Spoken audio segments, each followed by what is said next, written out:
The Reverend Mark A. Thompson spent half of his life as a journalist and political activist in the Washington, D.C. area before relocating to New York City in 2010. He's a civil rights leader, political organizer, and an analyst, a radio and TV commentator, and the host of Make It Plain with Reverend Mark Thompson. He recently spent some time with the protesters at Columbia University. Good morning, Mark. How are you doing today? Good morning, man. I'm fine. How are you? Glad to be on board with you again. Absolutely. Great to see you. I saw you yesterday. I think you were on the campus of Columbia University. Tell me, what was the environment like when you got there? Well, first of all, I went there Sunday, and the environment betrays the current media narrative and the narrative of some who frankly are just against the protest movement. It was very peaceful. First of all, the campus is pretty much locked down. You can't get on there. I was able to get on there as clergy because, as some may not be aware, Columbia has other affiliated schools. Barnard College for Women. Actually wanted my daughter to go to Barnard. She went to Morgan State, which is fine. Morgan State is great, and she's okay. And then Union Theological Seminary is also affiliated. So the students at Union wanted to have a Sunday worship service there. And I went there to participate in that. And it was a beautiful service. It was peaceful. It was calm. And frankly, my brother, I started to feel my age. Because there were people up there younger than my kids. Yeah. And I'm like, these are babies. They're not hurting anybody. These are literally children. Mm-hmm. And of course, it reminded me of my student protest history, going back to when I was 18. We got Georgetown to divest from South Africa. But it was just a beautiful and peaceful experience. Yeah, we did the same thing at the University of Texas in the 80s. We were trying to get the university to divest from South Africa. Now, I am glad that you started that way, and that the narrative that's placed on TV is not really the same. They make it seem like the campuses are a war zone, and that one of our Jewish brothers and sisters just can't walk across campus. Is that really the case, or is that more of a propaganda thing to try to gain back the narrative of what we're seeing occurring in what Netanyahu is doing in Gaza? Well, what I saw at that moment was completely calm. But I am aware there are some isolated instances of anti-Semitic harassment. Anti-Semitism exists against It's Jewish real. people. Yeah. It's real. But to generalize and say these students and this student movement is doing that is not accurate at all. That's not an actual reflection of what's really going on. I have a colleague whose daughter was a student, a freshman at Barnard, and she ended up having to leave campus because of some of the nasty notes that were left under her door. So you're going to have, we've always had provocateurs in the movement, but the general spirit of the students I saw Sunday, those who are at the encampment on campus at Columbia, was very peaceful and very nonviolent. Now it's interesting because Ursa, what's her name? I saw her on the news with you, Ursa Hersey, who is Ilman Omar's daughter. I think she was released. She got suspended from the school you were talking about, Bernard, right? Yeah, she got suspended. Now, we actually weren't on together. She was on with Mariam Alwan. I was on with Mariam. Who's Okay. one of the leaders, right? Irsa was on with Mariam, and then Mariam and I were on together. Yes. And okay, I see. They cut into it. Yeah, right. Yeah, no, they showed a clip. You're right. You're accurate. There was a clip with Mariam. I mean, with Irsa on there. Now, both of them have been suspended. Right. And is that justified? No. As a matter of fact, they was so. They were arrested. Check this out. It's a little confusing, so folks, I'm gonna try to explain it. Follow along with me, just show you how ridiculous this is. They were arrested. Mariam and those at the encampment were arrested for trespassing. And because they were arrested for trespassing, they were suspended. Well, you can't trespass Yes. unless you're not supposed to be there, and you aren't trespassing unless you're already suspended. So they kind of got it backwards. Right. Should have suspended them, then arrested them for trespassing. I mean, if you want to follow the logic, there's no Right. to it. But yeah, they. So if I were an attorney, I'd be all over that. Wait a minute, how you gonna have him arrested for trespassing? Egberto, what president of any university in the history of universities and student protests, let me just ask your audience this question too, has ever survived calling the police on their own students? I don't think any. I Name watched. one who kept their job. No, One. I don't think it ever happened. It never happened. So when people start doing that kind of stuff, I have to say this is an intelligent woman, supposedly London School of Economics, IMF, World Bank. That's her pedigree. That's where Yes. which raises some other questions. That's a whole nother conversation. Yeah. She's been titled a baroness by the royal family. Okay, let's just look at that. So at a point, I'm getting wonder, and I said this to people, as you get older, we look at things differently, Alberto. I'm wondering, well, maybe she's looking for some kind of severance settlement. Because you call the police on your own students, you're looking to get out of there and you want them to pay you so you can just go into retirement. That's just me. Yeah, let me just let the audience know we're talking about Minouche Shafik, the current president of Columbia University, who called the cops on her own students for a protest that really was never violent. Never was violent, and it was not trespassing. It's amazing. Who does not know about the history of student movements in this country? It did not reach the point of anarchy. And if people wanted to do their due diligence, they could draw a very clear distinction between the movement that is the encampment in Columbia versus any bad actors or provocateurs. And now this has only made it worse. Within 24 hours, NYU, MIT, Yale, University of Michigan, we expect this to spread at HBCUs. Right now, as we speak, there are negotiations around Joe Biden's speaking at Morehouse commencement, and we think he may have invited himself because that's what you can do that when you don't know that when you're the president, you call and say, I'm coming to speak at commencement. It's not always a request. You can just kind of do that, and people give you that, because nobody expects you to say no. But that's a problem, and it also shows how out of touch the well-paid consultant class is in terms of advising Joe Biden and the Biden campaign. Why would you put yourself in a position to be embarrassed to be asked not to come to Morehouse commencement? Why would you even put that out there? You don't even realize that there is a student movement that is growing, and if Joe Biden's not careful, he's going to hand this election over to the Bibi Netanyahu of America, Donald Trump. Right. It is interesting because it is concerning to me, the entire reaction around the country. We had where what's her name? Asna Tabasum's speech was canceled. She's a valedictorian at USC. Right. We have several instances now where it seemed, first of all, as you said, anti-Semitism is real. And likewise, there are provocateurs that are going into the movement, as people go into every movement.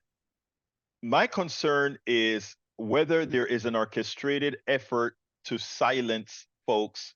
What we're seeing now, a concerted effort to silence folks. We have on News TV today, Scott, I know you know who Scott Galloway is. Scott Galloway was attempting, a professor at NYU, was trying to equate, the 2,500. First of all, we condemn Hamas. There's no doubt about it. We condemn Hamas. What Hamas did was a bad thing. We have these folks that came out and said now that, well, look, the United States after Pearl Harbor killed whole several 100,000 people. So Israel's kill ratio is not all that bad anyway. How do we go ahead and sensibly make these types of comments on national TV? Yeah, that was sickening. To do that and to start, using numbers or to try to do math on which is a greater amount of killing. This is the issue. See, because and again, if you're a journalist, you ask the right questions. So what are you saying? All these 30,000 some odd Palestinians are Hamas? Is that what you're saying? No, they aren't. And so to kill innocent civilians, I mean, there are uh, uh, the civilians that were killed in Japan was wrong. Any killing of civilians is wrong. So to justify past killings of civilians, to justify current killing of Palestinian civilians because civilians were killed in the past, that's just absolutely wrong. And so we've got to continue to make the call that's been made for a ceasefire, for an end to this. And of course, we all decry Hamas. First of all, it's interesting that people want that to be the greater statement more than the defense of Palestinian civilians. Well, Egberto, none of us, how many people do you know? How many people do I know? How many people does anybody listening now know who was ever a Hamas fan in the first place? You condemn stuff. Sometimes you condemn it at the proportion to which you were involved in it or condoned it in the first place. Who ever condoned Hamas? Nobody. So for us to be held to account, what about Hamas? What about Hamas? Well, it ought to be understood. The whole world is against the Hamas. Nobody, I don't know any Hamas, I don't see any Hamas fan clubs on Instagram. I don't know anybody involved in that. So you doggone right. But that does not justify the covering up, or the minimalization, I should say, of the countless number of Palestinian civilians that have been killed. And so to try to say that there has to be an equivalent denunciation of Hamas, equivalent to the denunciation of Palestinian civilians, I mean, it's understood. And frankly, it begs another question. The notion that because of the color of my skin, or because I support the Palestinian people, or because I want a two-state solution, or because I support nonviolence and human rights and justice, to generalize and say, well, that also means you might support Hamas. Then what are we really doing there? What are you saying? That goes back to the trope that those of us who are people of color, those of us who, as Howard Thurman would call the disinherited, people of color, people who are disenfranchised, people who are dispossessed, people who stand for human rights and justice, are themselves inherently violent and terrorists. So, it's a larger question. Let's just blanket everybody with the terrorist trope or the terrorist veneer. Or even the anti-Semitism trope. And I like I said, anti-Semitism exists. But I think what I see a movement that's emerging, they're attempting to make, they're emerging to stop you by making one believe just by disagreeing with or agreeing that there must be a ceasefire makes you an anti-Semite. Oh, and it absolutely does not. And so I support these students. I'm probably going to join them some more. And just, this reactionary. So, last night NYU had faculty arrested. I heard. Yeah. Now I'm going to say something else too, y'all. Wait a minute. So we got to look at the whole picture. Is this really just about what's going on in Gaza and in Israel? Huh? So who benefits from this? When October 7th happened, of course we decried what Hamas did. But immediately, and I can't help it, man. I'm just a political animal.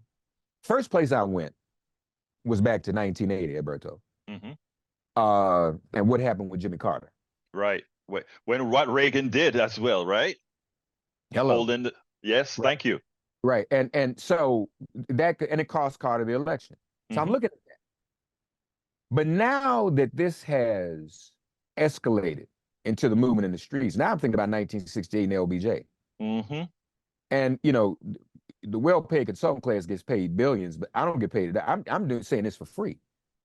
There is an element in this, including those, because now there's a relationship. We're talking about relationships.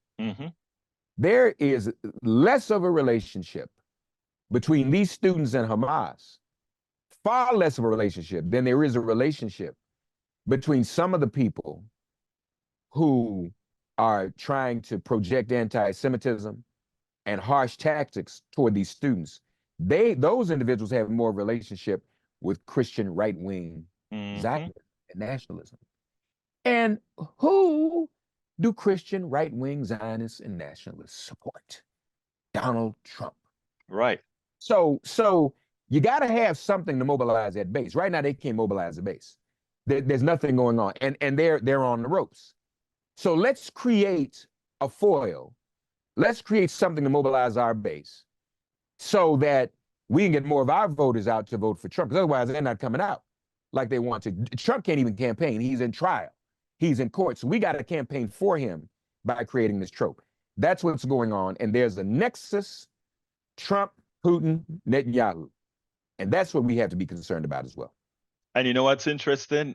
You wonder sometimes if some of the people on the inside with the current president, doesn't really have his best interests at hand. After all, we have become complicit. I mean, we just signed a big war bill, and we never said, well, these bombs that we're giving you cannot be used against people in Gaza. None of that kind of restrictions on it. But anyway, before we close, there are a lot of other tidbits that I'm seeing out there. Google just fired 28 people for having a sit-in to complain about a $1.2 billion contract. I mean, we see a lot of these tentacles going out in different areas that if you have any objections whatsoever with what Netanyahu is doing, and you complain or you raise stakes about it, that you pay a price for it.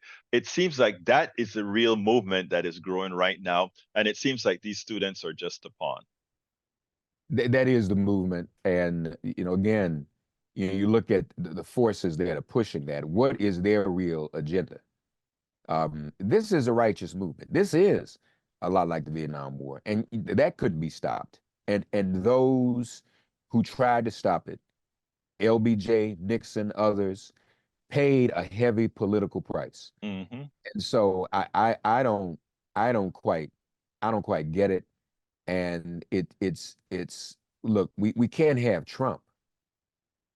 But if this continues, if the reactionary and the counter-revolutionary forces continue to attack students and young people and people's rights to speak out against human rights, and if Gaza and the people of Palestine continue to get bombed mercilessly as civilians, I don't know how people vote. What are they going to do? What are people going to vote for? And we know Vietnam cost LBJ, and we got something worse than Nixon. Mm-hmm. This is history repeating itself, and it's tragic, because it's almost as if the Biden administration or the White House or the DNC or the party, the campaign is okay with that. And it's very, very scary. If Trump gets back in, it's going to be worse for the Palestinians. It's going to be worse for the world. Marriage equality will be gone.